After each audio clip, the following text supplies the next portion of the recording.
Right. తమిళనాడులో TVK ప్రభుత్వ ఏర్పాటుకు మార్గం సుగమమైంది. మరిన్ని వివరాలు సీనియర్ జర్నలిస్ట్ గాలి నాగరాజ్ గారిని అడిగి తెలుసుకుందాం. నాగరాజ్ గారు నమస్తే అండి. నమస్తే అండి సార్, టీవీకే విజయ్ గత 3 రోజుల నుంచి సీఎం పీఠాన్ని అధిరోహిస్తారా లేదన్న ఉత్కంఠకైతే తెరపడింది. ఈ పార్టీలన్నీ కూడా మొదట కాంగ్రెస్, తర్వాత సిపిఐ, సిపిఎం, ఇప్పుడు వీసీకే ఇవన్నీ కలిపి మద్దతు అయితే ఇస్తున్నాయి. ఈ మొత్తం వెనక విజయ్ నుంచి ఎటువంటి రెస్పాన్స్ వెళ్ళింది, అట్లాగే ఎట్ ది సేమ్ టైం అవి ఆ 3 పార్టీలు కలిసి ఏం ఆలోచించాయి? మామూలుగా అయితే ఇంత గందరగోళము సస్పెన్స్ అవసరం లేదండి. మన గవర్నర్ గారు కూడా అనవసరంగా ఇంత తాత్కారం చేయడం వల్ల ఒక రకమైన సందిగ్ధత ఏర్పడింది. మనకు చాలా క్లియర్ గా మ్యాండేట్ ఉంది.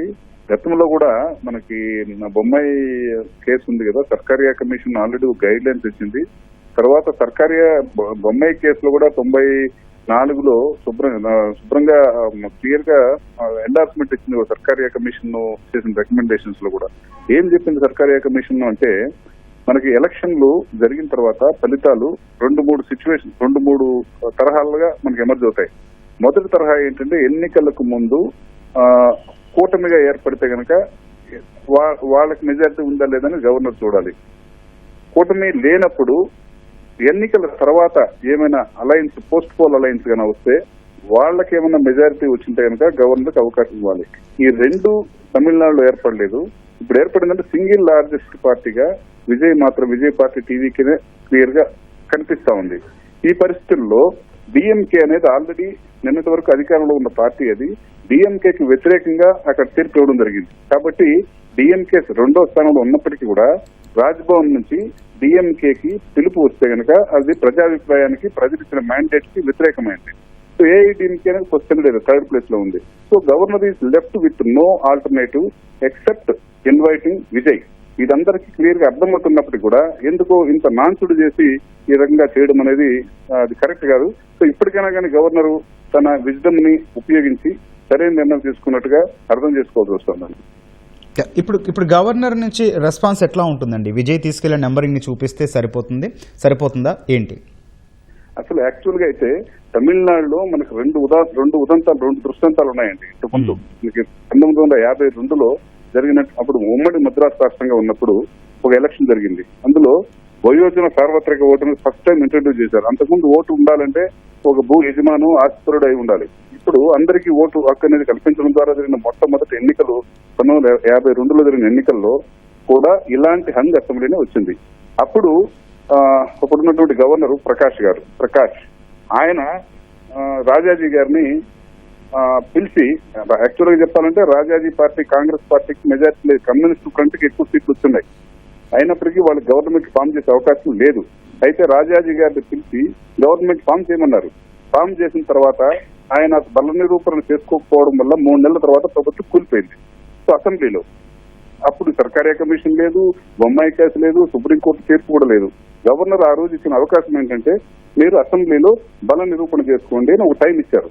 ఆ టైంలో ఆయన చేసుకోలేకపోయారు కాబట్టి అక్కడ ప్రభుత్వం నిలబడలేదు.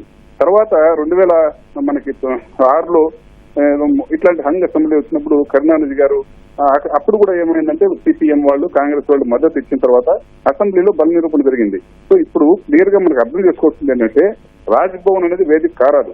క్లియర్ గా మనకి సుప్రీంకోర్టు ఇచ్చినటువంటి గైడ్ లైన్స్ ఏం చెప్తున్నాయంటే, గవర్నర్ రాజ్భవన్ అనేది వేదిక కారాదు. It is not a validate forum to decide on the strength of any political party.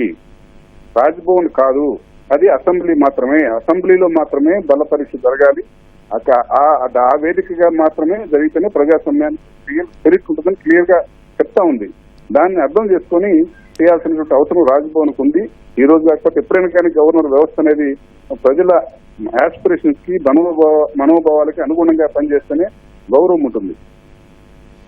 Nagaraju గారు, మొదటి నుంచి కూడా భిన్న పరిస్థితుల్లో వీళ్ళందరూ కూడా ఎలక్షన్స్లో పోటీ చేసిన పరిస్థితి, ఇప్పుడు అందరూ మద్దతు ఇస్తున్నారు.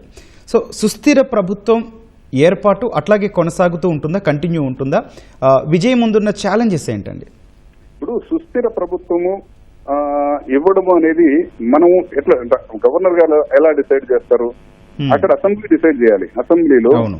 అసెంబ్లీ సభ్యులుగా ఉన్నటువంటి వాళ్ళు ఒక ప్రభుత్వం ఏర్పాటు చేసిన తర్వాత ఆ ప్రభుత్వం పట్ల అసెంబ్లీ సభ్యుల్లో విశ్వాసం ఉంటే గనక సుస్థిరత ఏర్పడుతుంది. ఇప్పుడు మెజారిటీ మనం ఏం చూసాము, 94 ప్రాంతంలో ఎన్టీ రామారావు గారు ఒక అతిపెద్ద మెజారిటీతో గవర్నమెంట్ ఫామ్ చేశారు. ఫామ్ చేసిన తర్వాత అస్థిరతకు గురైంది అక్కడ మనకు తెలుసు. అంతకుముందు నాదేంద్ర భాస్కరరావు పీరియడ్ లో కూడా ఆయన ఎన్టీ రామారావు అత్యధిక మెజారిటీతో గెలిచినప్పటికీ కూడా నాదేంద్ర భాస్కరరావు చేసినటువంటి ఆ తిరుగుబాటు వల్ల అస్థిరత్వం వచ్చింది. అస్థిరత్వం అనేది మైనారిటీ ప్రభుత్వం వల్లే వస్తుందని చెప్పలేము. ఒక్కోసారి మెజారిటీ ప్రభుత్వంలో కూడా సభ్యుల్లో అసమ్మతి వచ్చి బయటికి యాంటీ డిఫెక్షన్ జరిగితే కూడా అస్థిరత ఏర్పడుతుంది. సో అస్థిరత ఏర్పడేది అనేది గవర్నర్ డిసైడ్ చేసేది కాదు. అసెంబ్లీ సభ్యులు collective responsibility, council of ministers అనేవాళ్ళు వాళ్ళ కలెక్టివ్ రెస్పాన్సిబిలిటీతో పనిచేయాలి. అస్థిరత సుస్థిరత అనేది దాని మీద ఆధారపడి ఉంటుంది, అసెంబ్లీ బయట కాదు. నాగరాజు గారు, మొదటి నుంచి ఈ వ్యవహారం జరుగుతున్నప్పుడు విజయ్ నుంచి ఒక్క మాట మాట్లాడలేదు, ఎక్కడ బహిరంగ స్టేట్మెంట్ ఇవ్వలేదు, జరగాల్సినవన్నీ చేసుకుంటూ వెళ్ళిపోయారు. దీన్ని బట్టి చూస్తే ఏం అర్థం చేసుకోవాలండి, మీరేం పరిశీలించారు? విజయ్ అనే అతను చాలా ఒక మెచ్యూర్డ్ నాయకుడిగా నేను అర్థం చేసుకున్నాను. వయసులో ఆయన ఇంకా యువకుడు, 51 సంవత్సరాలు 52 సంవత్సరాలు వయసు ఉన్నప్పటికీ కూడా వయసుకు మించి చాలా మెచ్యూరిటీ, మొత్తం హోల్ వ్యవహారంలో మెచ్యూరిటీ ప్రదర్శించాడు. సో సహజంగానే ఆయనకున్న ఆప్షన్స్ అన్ని తెలుసు. గవర్నర్ ఒకవేళ పిలవకపోతే గనక తనకున్నటువంటి లీగల్ ఆప్షన్స్ ఏంటి అన్ని తెలిసినప్పటికీ కూడా ఖచ్చితంగా ఆయన ఒక మెచ్యూర్డ్ గా వ్యవహరించారు. నెంబర్ 1.